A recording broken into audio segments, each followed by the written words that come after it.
الحمدللہ رب العالمین رب اشرح لی صدری ویسر لی امری واحلل عقدۃ من لسانی یفقہوا قولی۔ صدق اللہ العلی العظیم۔ رمضان المبارک اپنی تمام تر رحمتیں اور برکتیں سمیٹتے ہوئے جاری و ساری ہے۔ جیسے آپ کو معلوم ہے کہ ہم رمضان المبارک کا تھوڑا تھوڑا جو ہے وہ درس ڈیلی کی بنیاد کے اوپر کر رہے ہیں، اور آج الحمدللہ 15 رمضان المبارک ہو گیا ہے، اور اس مہینے کی اتنی برکت ہے کہ وہ جتنی بیان کی جائے اتنی کم ہے۔ حضرت امام غزالی رحمۃ اللہ علیہ فرماتے ہیں کہ روزے دار جو ہیں وہ 3 قسم کے ہوتے ہیں۔ پہلا جو ہے وہ عام قسم کا روزے دار ہے، دوسرا خاص، اور تیسرا خاص الخاص۔ اور آپ اس کے بارے میں فرماتے ہیں کہ عام روزے دار وہ ہیں جو بھوکے پیاسے تو رہتے ہیں لیکن گالی گلوچ، فحش کلامی، گندی صحبت اور ان چیزوں سے نہیں بچتے۔ تو ان ایسے لوگوں کو جو ہے وہ صرف روزہ بھوک پیاس کے علاوہ اور کچھ بھی نہیں دیتا، نہ روزے کی نورانیت روحانیت ملتی ہے، نہ ان کے زندگی پہ روزے کے کچھ اثرات ہوتے ہیں، اور اللہ کو بھی ایسے لوگوں کا روزہ جو ہے وہ قابل قبول نہیں ہے۔ ان کا کوئی، جیسے حدیث میں آتا ہے کہ کچھ لوگوں کو صرف ان کی بھوک پیاس ہی جو ہے وہ روزہ کے علاوہ، بھوک پیاس کے علاوہ کچھ بھی جو ہے وہ حاصل نہیں ہوگا۔ اور دوسرا آپ فرماتے ہیں کہ خاص روزے دار، مطلب اللہ تعالیٰ اپنے خاص بندوں کو جو ہے وہ عطا فرماتا ہے کہ اس روزے میں بندہ شریعت پاک کی پابندی بھی کرتا ہے، تمام دن کھانے پینے سے، جماع سے جو ہے وہ باز بھی رہتا ہے، اور اپنے تمام اعضاء جو آنکھ ہے، زبان ہے، کان ہے، ہاتھ پاؤں ہے، ان کو حرام کاموں سے بھی روکتا ہے۔ تو یہ اللہ کے خاص بندے ہوتے ہیں کہ جو روزہ رکھتے ہیں پھر اس کا اکرام بھی کرتے ہیں۔ اور پھر آپ فرماتے ہیں کہ ایک خاص الخاص قسم کا روزہ دار ہوتا ہے کہ یہ اللہ تعالیٰ کے وہ خاصانے بندے ہوتے ہیں کہ اسے روزے میں بندہ مومن تمام گناہوں کے ساتھ اجتناب تو کرتا ہے، لیکن اس کے ساتھ ساتھ اپنے دل کو شیطانی وساوس اور نفسانی خواہشات سے بھی خالی کر کے خالص اللہ تعالیٰ کی یاد سے معمور کر لیتا ہے۔ اور یہ تمام چیزیں بندے کو تب ملتی ہے جب وہ کسی شیخ کامل کی صحبت میں جا کے بیٹھے، اور جب صحبت جو ہے وہ اثر رکھتی ہے، جب وہ ایسے لوگوں کے پاس بیٹھے گا، اہل اللہ کے پاس، جب اسے ذکر کی تعلیم دیں گے اور وہ ذکر میں رہے گا، تو وہ خاصان خاص جو ہے نا خاصان خدا بننے کی اس تگ و دو میں لگ جائے گا، اور اس کا روزہ بھی اسے خاصان خدا جیسا ہوگا انشاءاللہ تعالی العزیز۔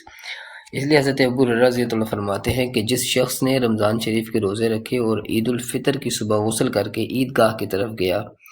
اور صدقے سے اس کا اختتام کیا تو وہ بخشا ہوا لوٹے گا۔ کہ روزے بھی رکھے، ذکر بھی کیا، اکرام بھی کیا رمضان المبارک کا، اور جو رمضان کا فطرانہ تھا وہ بھی وقت سے پہلے ادا کر دیا تاکہ کسی مستحق کو جو ہے وہ چیز پہلے مل جائے۔ اگر اس نے عید کے لیے بچوں کے لیے کپڑے لینے ہیں، کھانا لینا ہے، کچھ بھی اس کی ضرورت ہے تو وہ پوری کر لے۔ حضرت ابو ہریرہ رضی اللہ عنہ سے روایت ہے کہ جو شخص روزہ رکھ کر بیہودہ باتیں اور بیہودہ حرکتیں نہ چھوڑے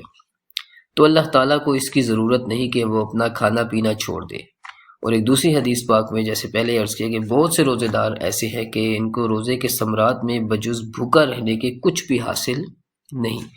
اور بہت سے شب دار بھی ایسے ہیں کہ جن کو رات کے جاگنے کے سوا جو ہے وہ کچھ بھی حاصل نہیں، کہ وہ راتوں کو جاگے لیکن اللہ کی عبادت سے محروم رہے، یعنی گفتگو میں لگے رہے، گندی صحبتوں میں جا کے بیٹھ رہے، دوستوں کے ساتھ خوش گپیوں میں، کھیل تماشوں میں لگے رہے، اور یہ بابرکت اور رحمت والی راتیں تھیں انہوں نے اسی طرح ضائع کر دی۔ اور جب روزہ رکھا تو روزے میں بھی اسی طرح کوئی اکرام نہیں کیا، اور اسی طرح بیہودہ دوستوں میں اور بیہودہ محفلوں میں جا کے بیٹھے، تو ان کو بھوک پیاس کے علاوہ روزہ کچھ نہیں دے گا، اور اس کا حساب بڑا سخت ہوگا۔ کیونکہ روزے کے آداب میں یہ ہے کہ صحبت جو ہے نا یہ اثر رکھتی ہے، تو بری صحبت سے دور رہے تاکہ دل میں گندے خیال جو ہے وہ پیدا نہ ہو۔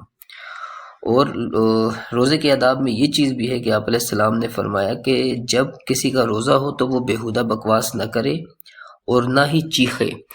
اور اگر کوئی اسے گالی دے یا اس سے جھگڑا کرے تو یہ آگے سے کہہ دے کہ بھائی میں روزے سے ہوں، ٹھیک ہے، اور خلوت اختیار کرے تاکہ نظر سے، حرام نظر سے بچ سکے۔ حدیث پاک میں ہے کہ جس نے شہوت کی نگاہ سے دیکھا روزے قیامت اس کی آنکھوں میں سیسا بھرا جائے گا۔